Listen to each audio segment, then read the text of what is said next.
ಹೊಸ ಯೂಟ್ಯೂಬರ್ ಅಲ್ಲ, ಹಳೆ ಯೂಟ್ಯೂಬರ್. ಬಟ್ ಈಗ ರೀಸೆಂಟ್ ಆಗಿ ತುಂಬಾ ಫೇಮಸ್ ಆದ್ರು. ಇವರು ನೇಪಾಳ ಟ್ರಿಪ್ ಹೋಗಿದ್ರು, ಗೌತಮ್ ಗೌಡ ಅಂತ. ಎನ್ ರೂಟ್ ಕೆ ಅಲ್ಲ, ನೋಡಿ ಇಲ್ಲಿ ಮ್ಯಾಪ್ ಹಾಕಿದ್ದಾರೆ, ಎನ್ ರೂಟ್ ಕೆ. ಸೊ ಇಲ್ಲಿಂದ ಎಲ್ಲಿ ಹೋಗಿದ್ದಾರೆ ಅಂತ ನೋಡಿ.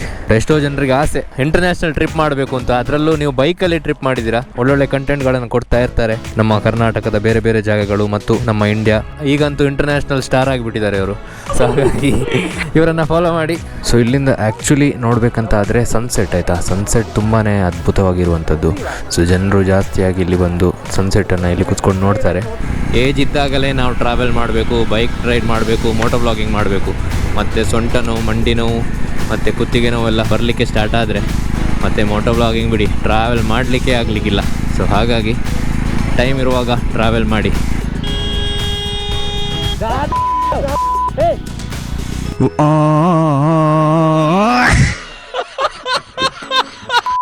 ಹಾಯ್, ನಮಸ್ತೆ ವೀಕ್ಷಕರೇ, ಮತ್ತೊಂದು ವಿಡಿಯೋಗೆ ಸ್ವಾಗತ, ಸುಸ್ವಾಗತ.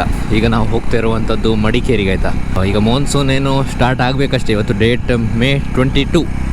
ಸೊ ಮಾನ್ಸೂನ್ ಸ್ಟಾರ್ಟ್ ಆಗೋ ಮೊದಲು ನಾವೊಂದು ಸಣ್ಣ ರೈಡ್ ಹೋಗ್ತೇವೆ. ಸೊ ಲಾಸ್ಟ್ ಇಯರ್ ಚಾರ್ಮಾಡಿ ಆಗಿದ್ದರೆ ಈ ವರ್ಷ ಮಡಿಕೇರಿ ಕಡೆಗೆ.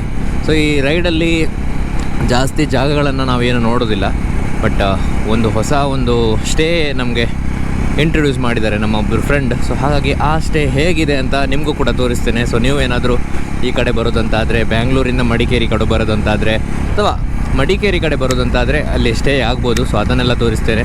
ಬಟ್ ಈಗ ಮೇಯ್ನಾಗಿ ಈ ಮಾನ್ಸೂನ್ನ ವೆದರ್ ಹೇಗಿದೆ ಮಡಿಕೇರಿಯಲ್ಲಿ ಅಂತ ತೋರಿಸ್ತೇನೆ. ಸೊ ಜಾಸ್ತಿ ಏನು ಮಾತಾಡಲಿಕ್ಕಿಲ್ಲ ಈ ಬ್ಲಾಗಲ್ಲಿ. ಒಂದು ಟಾಪಿಕ್ನ ಬಗ್ಗೆ ನನಗೆ ಮಾತಾಡಬೇಕು ಅಂತ ಆಗ್ತಾಯಿತ್ತು. ಸೊ ಹಾಗಾಗಿ ಅದರ ಬಗ್ಗೆ ಮಾತಾಡ್ತೇನೆ. ಅದೇನೆಂದರೆ, ಈಗ ಟ್ರೆಂಡಿಂಗಲ್ಲಿರುವಂಥದ್ದು CJP ಅಂತ, CJP ಕಾಕ್ರೋಚ್ ಜನತಾ ಪಾರ್ಟಿ ಅಂತ. ಸೊ ಈ ಕಾಕ್ರೋಚ್ ಜನತಾ ಪಾರ್ಟಿಗೆ ಒಂದು 10 ದಿನದಲ್ಲಿ ಎಷ್ಟು ಫಾಲೋವರ್ಸ್ ಆದಂತ ಹೇಳಿದರೆ, ಒಂದು 1ರಿಂದ 20 ಮಿಲಿಯನ್ ಫಾಲೋವರ್ಸ್ ಆದರು. ಅದರಲ್ಲಿ ನನ್ನ ಮ್ಯೂಚುವಲ್ ಫ್ರೆಂಡ್ಸೇ 30-40 ಜನ ಇದ್ದಾರೆ. ಬಟ್ ನಾನು ಹೇಳೋದೇನಂತ ಹೇಳಿದರೆ, ಈ ಕಾಕ್ರೋಚ್ ಜನತಾ ಪಾರ್ಟಿ ಸೋಷಿಯಲ್ ಮೀಡಿಯಾಕ್ಕೆ ಮಾತ್ರ ಸೀಮಿತವ ಅಥವಾ ಹೊರಗಡೆ ಏನಾದರೂ ಯೂಸ್ ಆಗುತ್ತಾ ಅಂತ ನಂಗೆ ಗೊತ್ತಿಲ್ಲ. ಬಟ್ ಯಾರನ್ನು ಬ್ಲೈಂಡಾಗಿ ನಂಬೇಡಿ. ಅದರ ಹಿನ್ನೆಲೆ ತಿಳಿಯದೆ, ಅವರ ಎಜೆಂಡಾ ಏನು ಅಂತ ತಿಳಿಯದೆ ಸುಮ್ಮನೆ ಬ್ಲೈಂಡಾಗಿ ಯಾರನ್ನು ನಂಬೇಡಿ.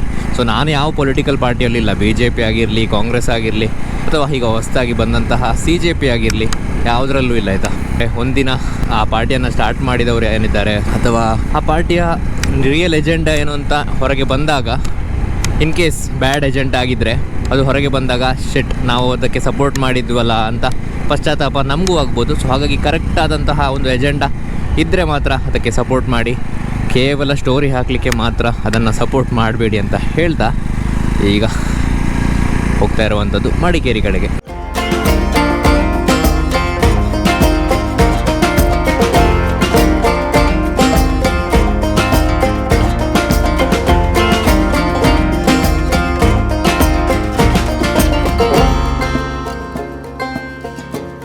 ಈ ಸಲ ಮೋಟೋ ವ್ಲಾಗಲ್ಲಿ ಬೈಕೇ ಚೇಂಜ್, ಫಸ್ಟ್ ಟೈಮ್ ಅಂತ ಅಂದ್ಕೊಳ್ತೇನೆ.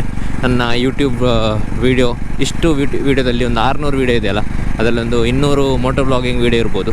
ಅದರಲ್ಲಿ ಫಸ್ಟ್ ಟೈಮ್ ಒಂದು ಬೈಕ್ ಚೇಂಜ್ ಆಗಿ ನಾನು ಮೋಟೋ ವ್ಲಾಗ್ ಮಾಡ್ತಿರುವಂಥದ್ದು. ಸೊ ಹೇಗಿದೆ ಈ ಬೈಕ್ ಹೇಳಿ?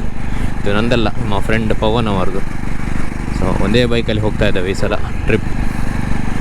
ಟ್ರಿಪ್ ಅಂದರೆ ಸಣ್ಣ ರೈಡ್ ಅಂತಲೇ ಹೇಳ್ಬೋದು. ಯಾಕಂದರೆ ನಾಳೆ ವಾಪಸ್ ಬರ್ತೇವೆ ನಾವು ಮೋಸ್ಟ್ಲಿ, ಗೊತ್ತಿಲ್ಲ. ಯಾವತ್ತು ನಮ್ಮ ಪ್ರಜ್ವಲ್ ಯತಿಯವರೆಲ್ಲ ಇರ್ತಾರೆ. ಸೊ ಈ ಸಲ ಬೇರೆ ಕೆಲಸದ ಮೇರೆಗೆ ಅವರು ಬ್ಯುಸಿ ಆಗಿಬಿಟ್ಟಿದ್ದಾರೆ. ಸೊ ಹಾಗಾಗಿ ನಾವೇ ಒಂದಿನ ಹೋಗಿ ಬರೋಣ ಅಂತ ಪ್ಲ್ಯಾನ್ ಮಾಡಿದ್ದು. ಯಾಕಂದರೆ ಈಗ ಹೋಟೆಲ್ನಲ್ಲಿ ಒಬ್ಬರು ಸಿಕ್ಕಿದ್ರು, ಅವ್ರು ಹೇಳಿದರು ನಾನು ಕೂಡ ರೈಡ್ ಮಾಡ್ತಾಯಿದ್ದೆ, ಬಟ್ ಈಗ ಬಾಡಿ ಸಪೋರ್ಟ್ ಮಾಡ್ತಾಯಿಲ್ಲ ಅಂತ. ಸೊ ಆಗ ಹಂಗಾಯಿತು. ಆದಷ್ಟು ಏಜ್ ಇದ್ದಾಗಲೇ ನಾವು ಟ್ರಾವೆಲ್ ಮಾಡಬೇಕು, ಬೈಕ್ ರೈಡ್ ಮಾಡಬೇಕು, ಮೋಟೋ ಬ್ಲಾಗಿಂಗ್ ಮಾಡಬೇಕು. ಮತ್ತು ಸೊಂಟ ನೋವು, ಮಂಡಿ ನೋವು ಮತ್ತು ಕುತ್ತಿಗೆ ನೋವೆಲ್ಲ ಬರಲಿಕ್ಕೆ ಸ್ಟಾರ್ಟ್ ಆದರೆ ಮತ್ತು ಮೋಟೋ ಬ್ಲಾಗಿಂಗ್ ಬಿಡಿ, ಟ್ರಾವೆಲ್ ಮಾಡಲಿಕ್ಕೆ ಆಗಲಿಕ್ಕಿಲ್ಲ. ಸೊ ಹಾಗಾಗಿ ಟೈಮ್ ಇರುವಾಗ ಟ್ರಾವೆಲ್ ಮಾಡಿ, ಆಯಿತಾ.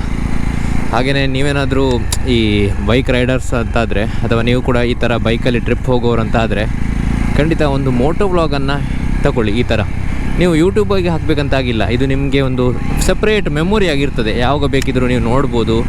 ಜಸ್ಟ್ ಯೂಟ್ಯೂಬಿಗೆ ಹಾಕಿದರೂ ಕೂಡ ಯಾರಿಗೂ ಹೇಳಬೇಡಿ. ಸೊ ಹಾಗಾಗಿ ನೀವೇನಾದರೂ ಬೈಕರ್ಸ್ ಆಗಿದ್ದರೆ ಖಂಡಿತ ಈ ಒಂದು ಸಿಸ್ಟಮನ್ನು ನೀವು ಅಪ್ಲೈ ಮಾಡಿ. ಯಾಕೆಂದರೆ ಒಂದಿನ ನೀವು ಬೋರ್ ಆದಾಗ, ಮನೆಯಲ್ಲಿ ಕೂತ್ಕೊಂಡು ನಿಮ್ಮ ಹಿಂದಿನ ರೈಡ್ಸ್, ಲಾಸ್ಟ್ ಇಯರ್ ಹೋದಂತಹ ರೈಡ್ಸ್ನ ಬಗ್ಗೆ, ಅದರ ಹಿಂದೆ ಹೋದಂತಹ ರೈಡ್ಸ್ನ ವೀಡಿಯೋಗಳನ್ನು ನೋಡಿ ಖುಷಿ ಪಡ್ಬೋದು.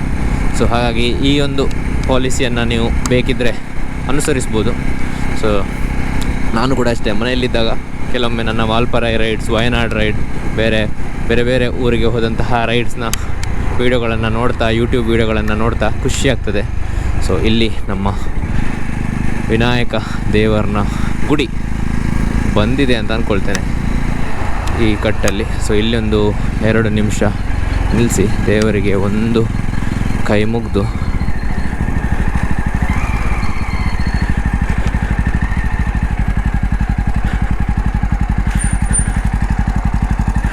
ಹೋಗುವಂಥದ್ದು.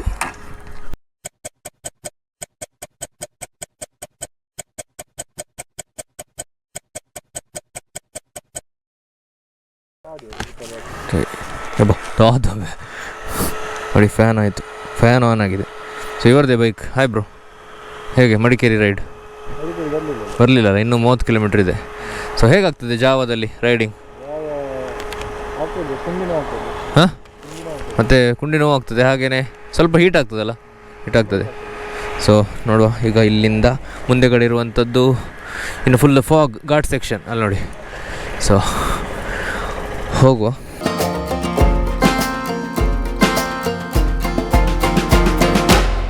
ಬ್ರೇಕ್ ಕೊಟ್ಟು ನಾವು ರೈಡ್ ಮಾಡ್ತಿರುವಂಥದ್ದು. ಸೊ ಟಯರ್ಡ್ ಕೂಡ ಆಗಬಾರ್ದು, ಹಾಗೆಯೇ ಇಬ್ರಿಗೂ ರೈಡ್ ಮಾಡಿದಾಗೆ ಆಗಬೇಕು ಅಂತ. ಸೊ ಈಗ ಪವನ್ ಅವರು ರೈಡ್ ಮಾಡ್ತಾಯಿದ್ದಾರೆ, ನಾನು ಹಿಂದೆಗಡೆ ಕೂತ್ಕೊಂಡಿದ್ದೇನೆ. ಹಿಂದೆಗಡೆ ಕೂತ್ಕೊಳ್ಳೋದು ಸ್ವಲ್ಪ ಕಿರಿಕಿರಿ, ಯಾಕಂದರೆ ನಿಮಗೆ ಬೈಕ್ ಓಡಿಸಲಿಕ್ಕೆ ಗೊತ್ತಿದ್ದು ನೀವು ಹಿಂದೆಗಡೆ ಕೂತ್ಕೊಳ್ಳೋದು ತುಂಬ ಅಂದರೆ ತುಂಬ ಕಿರಿಕಿರಿ. ಯಾಕಂದರೆ ನಮಗೆ ಸುಸ್ತಾಗ್ತದೆ, ಟಯರ್ಡ್ ಆಗ್ತದೆ, ಹಿಂದೆ ಕೂತ್ಕೊಂಡು ಬೋರ್ ಆಗ್ತದೆ. ರೈಡಿಂಗಲ್ಲಿ ರೈಡ್ ಮಾಡ್ತಿರುವಾಗ ನಮಗೆ ಕ್ಲಚ್, ಗೇರ್, ಆ್ಯಕ್ಸಿಲೇಟ್ರಲ್ಲಿ ಇರ್ತದಲ್ಲ, ಆಗ ಹೋದಷ್ಟು ಗೊತ್ತಾಗೋದಿಲ್ಲ. ಬಟ್ ಇಲ್ಲಿ ಕೇವಲ ಹೀಗೆ ಕೂತ್ಕೊಂಡು ಆಚೀಚೆ ನೋಡಬೇಕು ಇಷ್ಟು. ಸೊ ಇಲ್ಲಿ ಫಾಗ್ ಇರ್ತದೆ ಅಂತ ಹೇಳಿ ಬಂದದ್ದು. ಫಾಗ್ ದೂರದಲ್ಲಿ ಸುಮಾರು ಜಾಗದಲ್ಲಿ ಉಂಟು ನೋಡಿ ಇಲ್ಲಿ, ಬಟ್ ಇಲ್ಲಿ ಅಷ್ಟೇನು ಫಾಗ್ ಇಲ್ಲ. ಸೊ ಏನು 5-6 ಗಂಟೆ ಆಗುವಾಗ ಫಾಗ್ ಸ್ಟಾರ್ಟ್ ಆಗ್ಬೋದು, ಅಂದರೆ ಸ್ವಲ್ಪ ಡಾರ್ಕ್ ಆಗುವಾಗ. ಬಟ್ ಈಗ ಅಲ್ಲಿ ದೂರದಲ್ಲಿದೆ ನೋಡಿ, ಅಲ್ಲಿ ಉಂಟು ಫಾಗ್. ಹಾಗೆ ದೂರದ ಬೆಟ್ಟದಲ್ಲುಂಟು. ಬಟ್ ಮಳೆ ಅಂತೂ ಇಲ್ಲಿ ಬರಲೇ ಇಲ್ಲ, ಯಾಕಂದರೆ ನೀರೇ ಕಾಣಿಸ್ತಾ ಇಲ್ಲ. ಸೊ ನೀವೇನಾದರೂ ಮಾನ್ಸೂನ್ ಟ್ರಿಪ್ ಮಾಡೋದು ಮಡಿಕೇರಿ ಅಂತಾದರೆ ಜೂನ್ವರೆಗೆ ಕಾಯಿರಿ. ಜೂನಿಗೆ ಒಳ್ಳೆ ಮಳೆ ಆಗ್ತದಲ್ಲ, ಅದಾದಮೇಲೆ ಟ್ರಿಪ್ ಮಾಡಿ. ಬಟ್ ನೀವು ಚಾರ್ಮಾಡಿಗೆಲ್ಲ ಈಗ ಹೋಗ್ಬೋದು, ಚಾರ್ಮಾಡಿಯಲ್ಲೆಲ್ಲ ಒಳ್ಳೆ ಮಳೆ ಅಂತೆ, ಚಾರ್ಮಾಡಿ, ಆಗುಂಬೆಯಲ್ಲೆಲ್ಲ. ಸೊ ಅಲ್ಲಿಗೆ ಹೋಗಿ ಒಂದು ನೇಚರ್ನ ಅಂದವನ್ನು ಅನುಭವಿಸ್ಬೋದು. ಜೋಡುಪಾಲ. ಸೊ ರೋಡ್ ಮಾತ್ರ ತುಂಬ ಸಣ್ಣದಿಲ್ಲಿ. ಈ ಥರ ನೀವು ಎಲ್ಲಿಯಾದರೂ ನೋಡಿದ್ದೀರಾ ಹಿಂದೆಗಡೆ ಕೂತ್ಕೊಂಡು ಮೋಟೋ ವ್ಲಾಗಿಂಗ್ ಮಾಡುವಂಥದ್ದು? ಸೊ ಇದು ನಿಜವಾಗಿ ಒಂದು ರಾಯಲ್ಟಿ, ಯಾಕಂದರೆ ನಾವು ಬೈಕ್ ಬಿಡದೆ ಮೋಟೋ ವ್ಲಾಗ್ ಮಾಡ್ತಿದ್ದೇವೆ ಹಿಂದೆಗಡೆ. ಸೊ ಈ ಥರದ ನಿಮಗೇನಾದರೂ ಬೈಕ್ ಗೊತ್ತಿಲ್ಲ ಅಂತಾದರೆ ಯಾರತ್ತಾದರೂ ಹಿಂದೆಗಡೆ ಬೈಕಲ್ಲಿ ಕೂತ್ಕೊಂಡು ಒಂದು ಗೋಪುರ ತೊಗೊಂಡು ಈ ಥರ ಮೋಟೋ ವ್ಲಾಗ್ ಮಾಡಿ, ನೀವು ಯುನೀಕಾಗಿ ಏನೋ ಮಾಡಿದಾಗಿರ್ತೀರ ಅಲ್ವಾ? ಇದು ಹೊಸ ಐಡಿಯಾ ನನಗೆ. ಸೊ ನಾನು ಇನ್ನು ಇದೇ ಥರ ಮಾಡಬೇಕಂತ, ಹಿಂದೆಗಡೆ ಕೂತ್ಕೊಂಡು ಮೋಟೋ ವ್ಲಾಗಿಂಗ್ ಮಾಡ್ಬೋದು.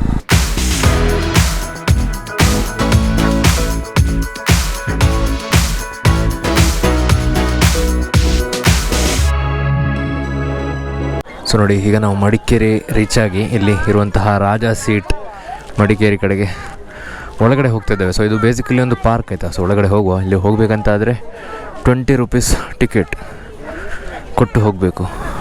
ಸೊ 20 ರೂಪೀಸ್ ಟಿಕೆಟ್ ಕೊಟ್ಟು ಇಬ್ಬರು ಹೋಗ್ತಾ ಇದ್ದೇವೆ. ಸೊ ಇಲ್ಲಿ ಜಿಪ್ ಲೈನಿಂಗ್ ಇತ್ತು, ಈಗ ಉಂಟು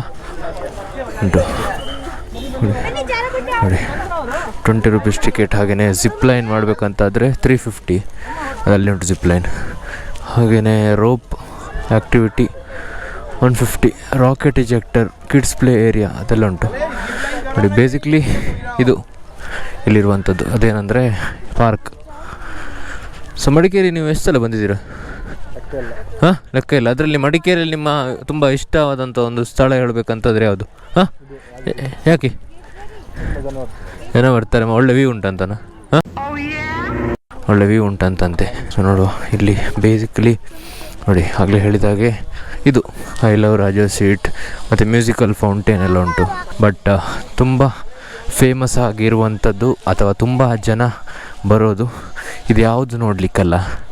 ತುಂಬ ಜನ ಬರೋದು ಇಲ್ಲಿಂದ ಕೆಳಗಡೆ ವ್ಯೂ ಉಂಟಲ್ಲ ಅದನ್ನು ನೋಡಲಿಕ್ಕೆ. ಹೇಗಿದೆ ನೋಡ್ತೀರಾ? 3, 2, 1 ಸೊ ಇಲ್ಲಿಂದ ಆ್ಯಕ್ಚುಲಿ ನೋಡಬೇಕಂತ ಆದರೆ ಸನ್ಸೆಟ್ ಆಯಿತಾ, ಸನ್ಸೆಟ್ ತುಂಬಾ ಅದ್ಭುತವಾಗಿರುವಂಥದ್ದು. ಸೊ ಜನರು ಜಾಸ್ತಿಯಾಗಿ ಇಲ್ಲಿ ಬಂದು ಸನ್ಸೆಟನ್ನು ಇಲ್ಲಿ ಕೂತ್ಕೊಂಡು ನೋಡ್ತಾರೆ. ಬಟ್ ಈಗ ಸನ್ಸೆಟ್ ಟೈಮ್ ಕೂಡ ಆಗಲಿಲ್ಲ ಮತ್ತು ದೂರದವರೆಗೂ ಫಾಗೆ. ಸೊ ಅಲ್ಲಿಂದ ಬಂದದ್ದು ನಾವು ಮಂಗಳೂರಿಂದ ಬಂದು ಇಲ್ಲಿಗೆ ರೀಚ್ ಆಗಿದ್ದೇವೆ. ಸೊ ಇಲ್ಲಿಂದ ನೆಕ್ಸ್ಟ್ ಒಂದು 30 ಕಿಲೋಮೀಟ್ರ್ ಹೋಗಿ ನಮ್ಮ ಸ್ಟೇ ಕಡೆಗೆ ರೀಚ್ ಆಗ್ತೇವೆ. ಸೊ ನೀವೇನಾದರೂ ಬ್ಯಾಂಗ್ಳೂರಿನವರಂತ ಆದ್ರೆಲ್ಲ ಡೈರೆಕ್ಟಾಗಿ ಇಲ್ಲಿ ಬಂದು ಫಸ್ಟಿಗೆ ಈ ಜಾಗವನ್ನು ನೋಡಿ, ಮತ್ತು ಇಲ್ಲಿ ಹತ್ತಿರದಲ್ಲಿ ಅಬ್ಬಿ ಫಾಲ್ಸ್ ಕೂಡ ಇದೆ ಮತ್ತು ಬೇರೆ ಬೇರೆ ಜಾಗಗಳಿದೆ, ಮಂಡಲ್ಪಟ್ಟಿ ವ್ಯೂ ಪಾಯಿಂಟ್ ಇದೆ.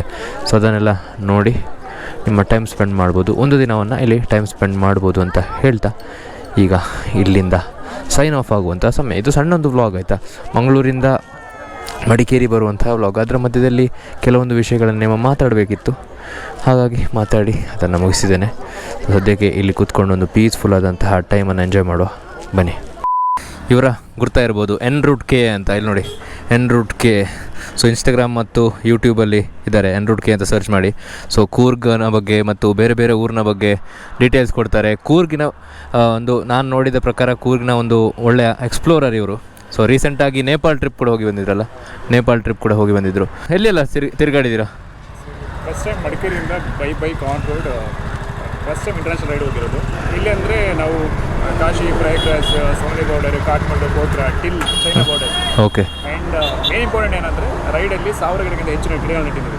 ಗಿಡಗಳನ್ನು ನೆಟ್ಟಿದ್ದಾರೆ, ಹಾಗಾಗಿ ಅದು ಇಂಪಾರ್ಟೆಂಟ್ ರೈಡ್ ಆಯಿತು. ಓಕೆ. ಸೊ ಎಲ್ಲರೂ ರೈಡ್ ಮಾಡ್ತಾರೆ, ಬಟ್ ಒಂದು ಪರ್ಪೋಸ್ ಇಟ್ಕೊಂಡು ಅವರು ರೈಡ್ ಮಾಡಿದ್ದಾರೆ. ಸೊ ಹಾಗಾಗಿ ಇದೇ ಬೇಕಲ್ಲಿ ಮ್ಯಾಪ್ ಇಲ್ಲಿ ಹಾಕ್ಬಿಟ್ಟಿದ್ದೀವಿ. ನೋಡಿ ಇಲ್ಲಿ ಮ್ಯಾಪ್ ಹಾಕಿದ್ದಾರೆ NRoute K. ಸೊ ಎಲ್ಲಿಂದ ಎಲ್ಲಿ ಹೋಗಿದ್ದಾರೆ ಅಂತ ನೋಡಿ. ಎಲ್ಲಿಂದ ಸ್ಟಾರ್ಟ್, ಎಲ್ಲಿಂದ ನೋಡಿ, ಮಡಿಕೇರಿ, ಚಿಕ್ಕಮಗಳೂರು, ಹೈದರಾಬಾದ್ ಮುಖಾಂತರ ಪ್ರಯಾಗ್ರಾಜ್. ಬಟ್ ಹೈದರಾಬಾದ್ ಹೋಗಿಲ್ಲ, ನಾವು ಹೋಗಿಲ್ಲ. ಬೇರೆ ರೂಟ್ ಇದೆ. ಓಕೆ ಇಲ್ಲಿ ಕನೆಕ್ಟ್ ಆಗುತ್ತೆ. ಓಕೆ. ಇದು ಮನಾಂಗ್ ಟಿಲ್ ಚೈನಾ ಬಾರ್ಡರ್. ಬಟ್ ಎಷ್ಟೋ ಜನರಿಗೆ ಆಸೆ ಇಂಟರ್ನ್ಯಾಷನಲ್ ಟ್ರಿಪ್ ಮಾಡಬೇಕು ಅಂತ, ಅದರಲ್ಲೂ ನೀವು ಬೈಕಲ್ಲಿ ಟ್ರಿಪ್ ಮಾಡಿದ್ದೀರಾ. ಬಟ್ ಅದೇ ಗಿಡಗಳು ನೆಟ್ಟಿದ್ದೀವಿ, 1000ಕ್ಕಿಂತ ಹೆಚ್ಚು ಗಿಡಗಳು ನೆಟ್ಟಿದ್ದೀವಿ. ಹೌದಾ? ಅದು ನಮಗೆ ಹೆಮ್ಮೆ ಇದೆ. ಎಸ್. ಸೊ ಸೂಪರ್, ಈ ಥರ ರೈಡ್ ಮಾಡ್ತಾ ಇರಿ. ಎಸ್. ಇನ್ನೊಂದೇನಂದರೆ ನಮಗೆ ನಿಮ್ಮ ಕಂಟೆಂಟ್ ತುಂಬ ಇಷ್ಟ ಆಯಿತು. ಫಸ್ಟ್ ಒಂದು ಬಿಲೋಪತ್ರ ವಿಡಿಯೋ ನೋಡಿದ್ದೆ. ಓಕೆ. ಅಲ್ಲಿಂದ ನಾನು ಅನ್ಕೊಂಡೆ ಇವರು ಆಲ್ರೆಡಿ ಫೇಮಸ್ ಇದ್ದಾರೆ ಅಂತ. ಅವಾಗ ನೀವು ಸ್ಟಾರ್ಟ್ ಮಾಡಿದ್ದೆ, ಅಲ್ಲಿಂದ ಕಾಂಟ್ಯಾಕ್ಟ್ ಆಗಿದ್ದಲ್ಲ ನಾವು. ಎಸ್. ಸೊ ಇವರನ್ನು ಫಾಲೋ ಮಾಡಿ, ಒಳ್ಳೊಳ್ಳೆ ಕಂಟೆಂಟ್ಗಳನ್ನು ಕೊಡ್ತಾ ಇರ್ತಾರೆ. ನಮ್ಮ ಕರ್ನಾಟಕದ ಬೇರೆ ಬೇರೆ ಜಾಗಗಳು ಮತ್ತು ನಮ್ಮ ಇಂಡಿಯಾ, ಈಗಂತೂ ಇಂಟರ್ನ್ಯಾಷನಲ್ ಸ್ಟಾರ್ ಆಗಿಬಿಟ್ಟಿದ್ದಾರೆ ಇವರು. ಸೊ ಹಾಗಾಗಿ ಇವರನ್ನು ಫಾಲೋ ಮಾಡಿ ಹಾಗಂತ ಹೇಳ್ತಾ, ಸೊ ಇಲ್ಲಿಂದ ಮುಂದಿನ ಡೆಸ್ಟಿನೇಷನ್ಗಳಿಗೆ ನಮ್ಮ ಪಯಣ. The streets are filled with idiots. Reason why Seat tires come with advanced polymers and angular tread design for superior road grip. Seat Bike Tires.